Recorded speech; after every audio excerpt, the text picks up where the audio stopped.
Right. Good evening, ladies and gentlemen. It's Tooblack, and I'm back. Um, Today we're going to go through a specific issue, which is called summons. Right. So we're going to deal with something specific. Someone has received a piece of paper that purports to be a summons. However, looking at it, it seems, or it appears to have been issued out of the office of a chief executive officer. Right.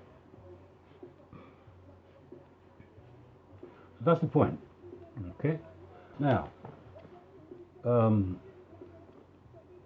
the guy who's received this is asking, "Oh, how would you respond to such a thing?" Okay. So, summons says the allegation is that he owes money, and for that reason, some £100, whatever hundreds of pounds, supposedly for a tax of some sort. Okay. All right. Cool. Now, how do you respond to it? If you remember what we said all along, everything is commerce, so you're going to respond to it in the commercial manner. So, you have your four options. Number one, you accept the offer, right? Which means you discharge the charge. It's about positive and negative. It's about positive and negative, yin and yang. Charge and you discharge it. If you fail to discharge, you're in dishonor, right? So, accept this claim and you remain in honor. If you conditionally accept it as well, you remain in honor. If you ignore it or argue with this guy, you go into dishonor. And they're going to tax your Citus trust account to pay for it. Okay? So that's the entire game. What are you going to do? You need to remain in honor. How do you do that? You can accept it for value, right? And give written authority for this character to go to the treasury and pay himself from the Citus trust account. That's one way of doing it. So you write him a promissory note and send him off to go and discharge the charge. So you accept it, right? Or you conditionally accept it, which means you don't create a bond, you don't create a promissory note, you don't give him authority to go to the treasury and get discharged. You see, because the option is available where you can conditionally accept this claim and ask him two questions. You see, and if he fails to answer your two questions within a time period of say 14 days, you give him 21 days, give him 6 months if need be, right? Let him know that if he doesn't come back to you with some answers within a certain amount of time, that means that he's abandoned his claim. All right. So, for instance, you could ask this guy a question like, about 10 questions, but you won't. You can ask him one or two questions. That's enough, right? Something like, for instance, because this is to do with taxes, right? Um, hmm.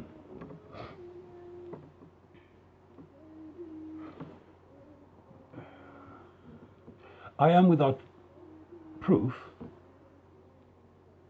that the authority delegated upon you by whoever you can add, delegate upon you by Parliament, okay, gives you the authority to issue a summons, right?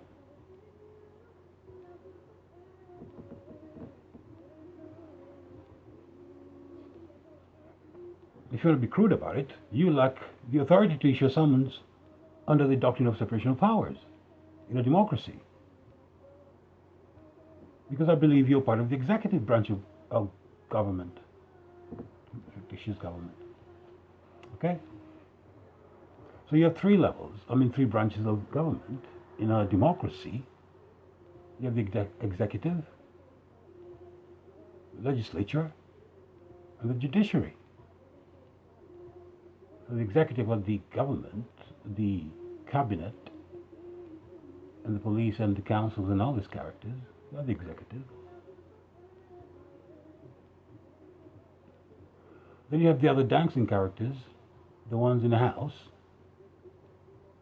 right? That's the legislature. Those are the ones who sit down and debate and argue and come up with some codices and rules and regulations and statutes. Okay? And then you have the judiciary, who are the priests and responsible for issuing summonses. So that's it. Okay, so that's question one. That's a general one. If you want to get commercial about it, okay, you can ask him for his insurance. All right, because you don't want to do business with somebody who has no insurance, who might cause you injury, and then they won't be able to pay you. Right? Okay. I'm talking about financial injury.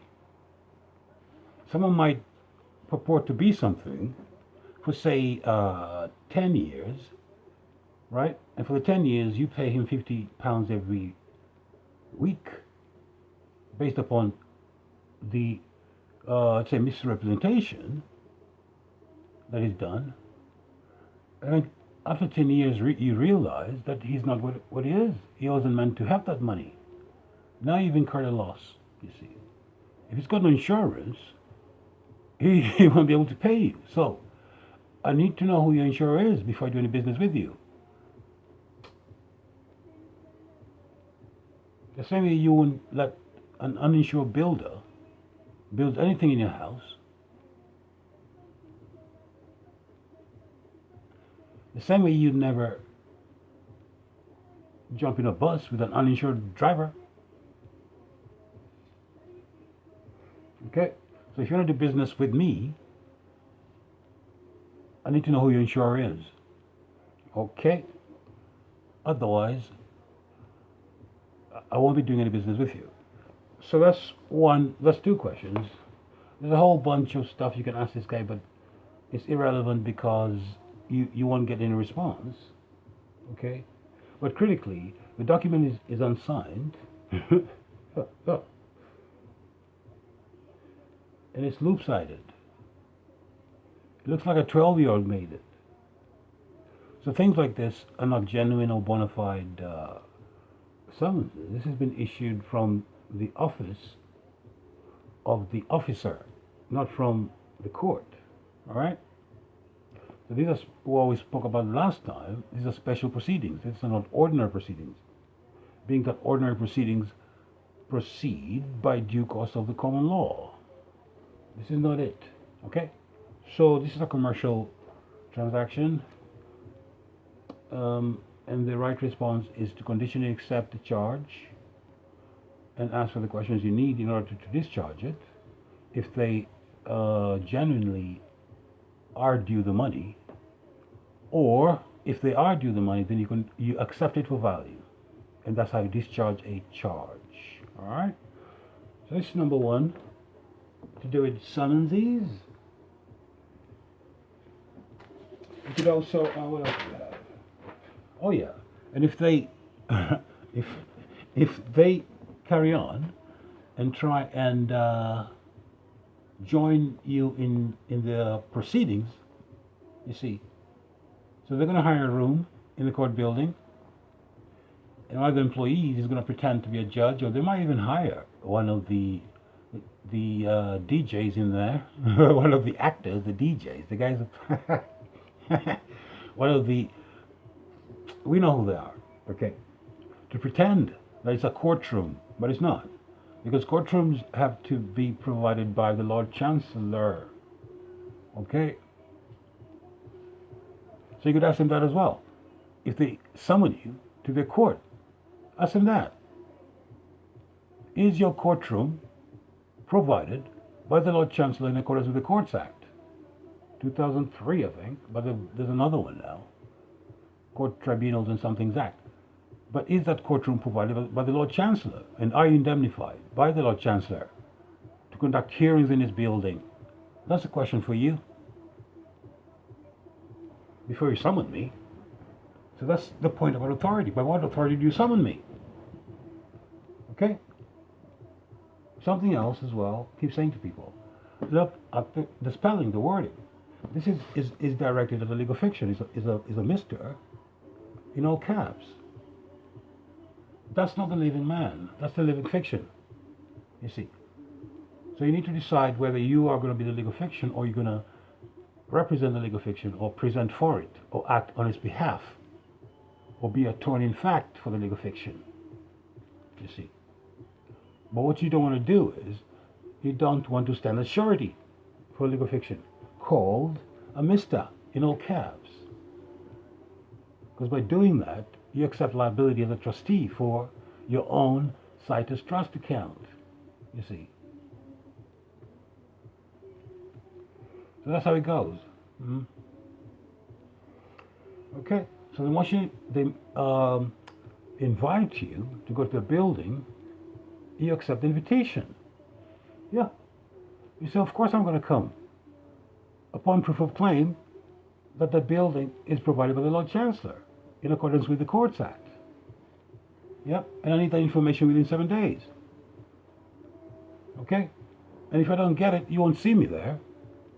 And if you proceed in my absence, right? That's a violation of my natural rights as a living man. You understand? Don't do it. Okay? Because no man or woman has a right to be a judge. But every man or woman has a right to a fair trial or fair hearing. That's what it is. So you're the public servant and you're going to serve me. It's not the other way around. So before you invite me, a living man, to come to a fictitious venue, you better make sure that venue has authority to hold trials in there, to try living people in there. Okay? For reason of equity, and not for reason for transacting security interests. You see. So we know all these things, right? We know all this stuff. So please stop it. Right? So, motion to dismiss, based on the fact that they have no authority or jurisdiction over the living man, except without consent. If there's a inference or of crime, or if there's any criminality involved, the magicians don't have jurisdiction to try anything criminal without consent. They have to take to the Crown Court, which tries crimes. Magicians is all administrative. All right? We know what administrative is by now, don't we? Administrative, ministrative, minister, prime minister. Right? So these people in administration are just doing that. It's a de facto government. They're in administration. There's no justice. It's administration. Administrative management of Citus Trust. Okay? That's the administration. We're in administration now. So we need to get out of administration into living. Okay?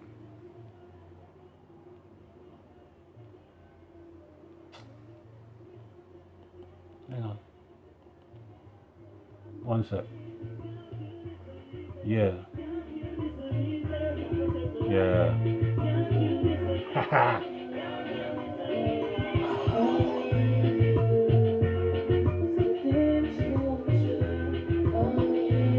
Oh, sorry guys, I get distracted. Sweet bang that. But anyway, so summonses, that's what you do with them.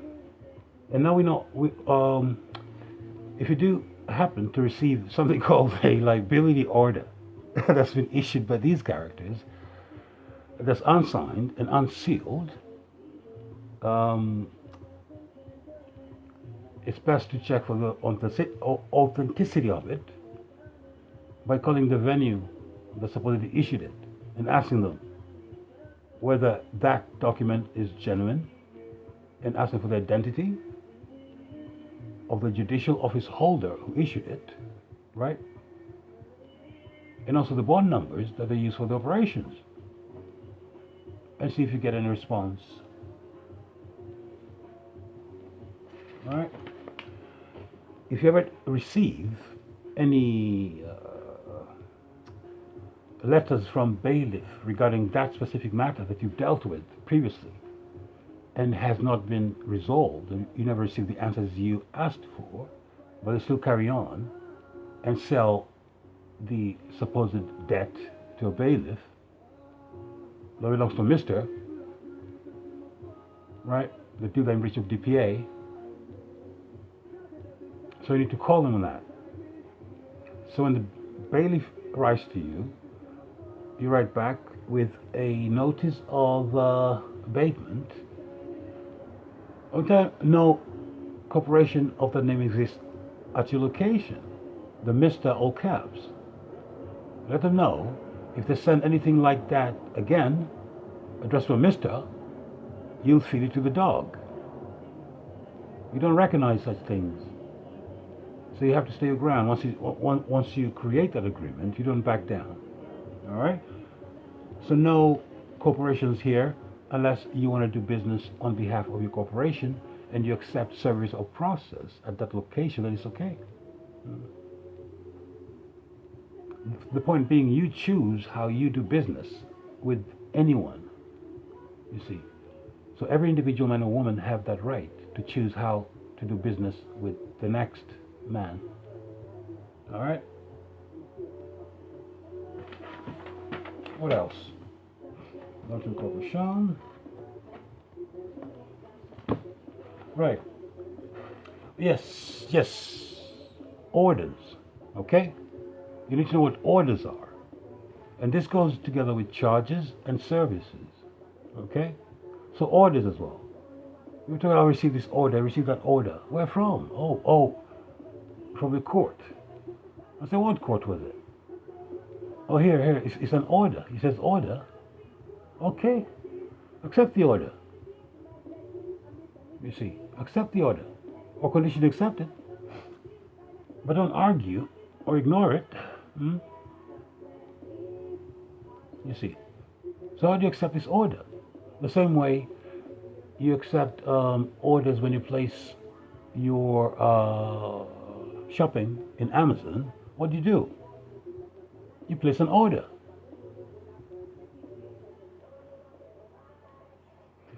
When you get a takeaway at the counter, what do? You place an order.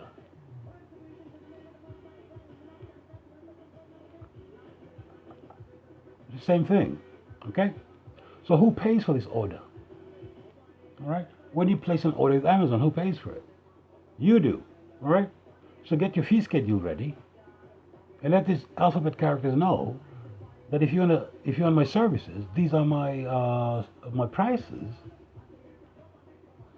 So it's up to you if you want to place any orders with me.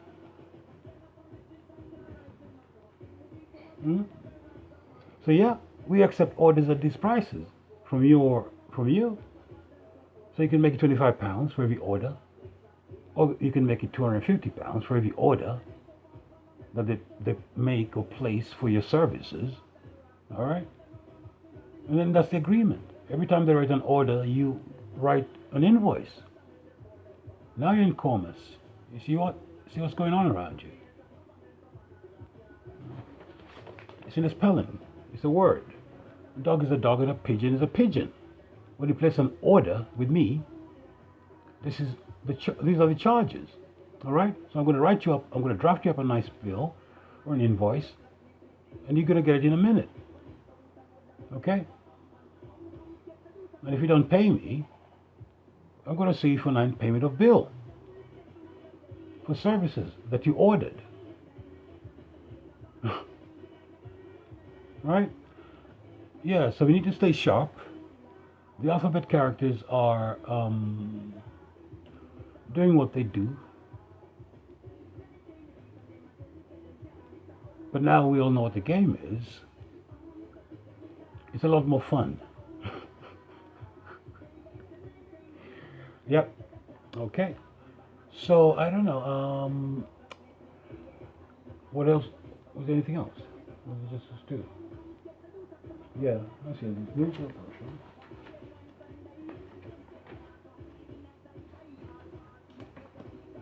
Yep, I think that's it for today. So it's just summons. It's this one particularly has been issued by a chief executive officer's office, right? So seemingly without the proper authority, right? Because everything appears to be. Why does everything appear and seem and deem to be? Because it's a fiction. It's very hazy. It's not the real man or woman. It's always appearing very hazy. You see, so this purported summons appears to have been issued out of an executive officer's office, right? Without the proper authority, because it lacks the name of the author and it lacks the signature of the author and it lacks the seal of the author. All right. Now, what is an author? An author is gold, AU, right? AU for author. So the author is the one that gives the AU authority. Okay? So the author creates it. It's the authority. Okay? The signature authenticates it. AU authenticates it. It's a mark of assurance. Okay? So any document that's not authenticated lacks a mark of assurance, which means that the issuer is not assuring anything. He's not assuring you anything. He's trying his luck and seeing what you're going to do about it. Okay? Well, that's the whole point.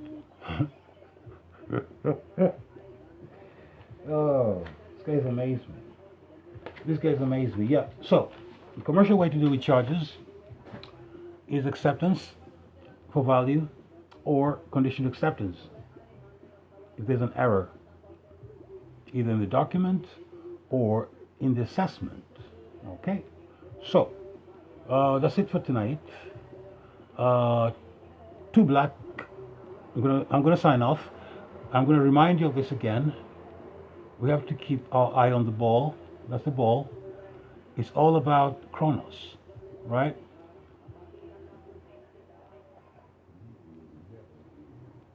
It's all about time, right? So I'd say the best thing to do, I'd suggest for anyone, is to spend your time doing the things that that makes Chronos disappear, if you will. So you do the things that you like doing, that when you're doing, time disappears. Yeah. That's the stuff you need to be doing all the time. And then you experience life in a different way, you see. Okay? So that's my thing for today. And we'll see you on the next talk. And good luck and God bless. Good night.